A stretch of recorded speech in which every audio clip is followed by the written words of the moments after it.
It goes back to when I was a kid. My parents and I used to go on these rides together on Sundays, and I was always fascinated by what we were seeing. They always seemed to have some interesting story to say, and that piqued my interest to want to know more and so forth, because this area, with the type of history it has around here, is filled with interesting things. That was one of the things that they made a point of, and it was obvious to anybody who saw it, is that things were changing very rapidly on all fronts. This is the only thing that anybody could do, let alone me, and preserve it, was to photograph it.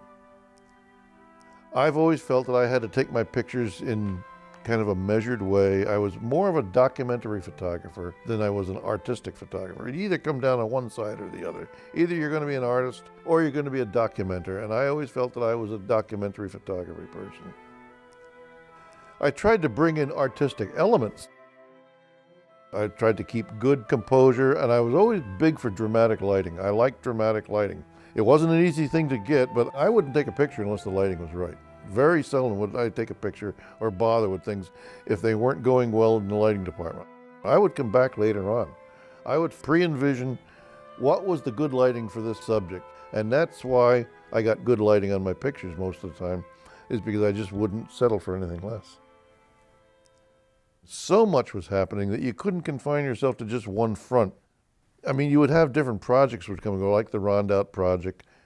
So what I would do is I would time my visits down there to when I was delivering flowers or something for the florist business that my father had. And I would say, oh, the lighting is pretty good on Canfields. Right now is the time to go. So I used to carry my camera with me, and I'd run down there and I'd get these great shots.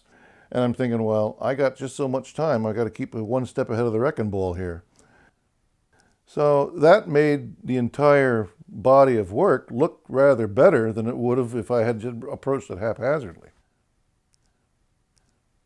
The architecture that was all torn down through urban renewal was mostly built pre and post Civil War. That's amazing. It was a real neighborhood, it really was. Well, I've been all over the country in one time or another, and I have never seen any town that kept its homogeneity from a period that far back as Rondout did. It was just like it all stood still in time and stayed that way, rather than been rebuilt. No tasteless eyesores in Rondout. It may have been what they called a slum, but to me, it was an absolute jewel. There was no retrofitting of more modern architectural elements on these buildings. I mean, it was still the original stuff. 600 structures went down. But what would happen is they'd tear down one big building, and this would open up views of another building that was never attainable before because you couldn't stand in that spot before. The railroad became a big vehicle for change to me simply because the Ulster and Delaware Railroad was still around, still running trains, still there. But it was on its way out. Everybody knew that. Technologically, when the steam engines went over to diesels, what a change that was. All the different buildings and things and shops and so forth were abandoned and torn down. There was so much action with the railroads, they made them interesting right off the bat. One thing that was constant in all this was change. So I tried to keep busy on all fronts.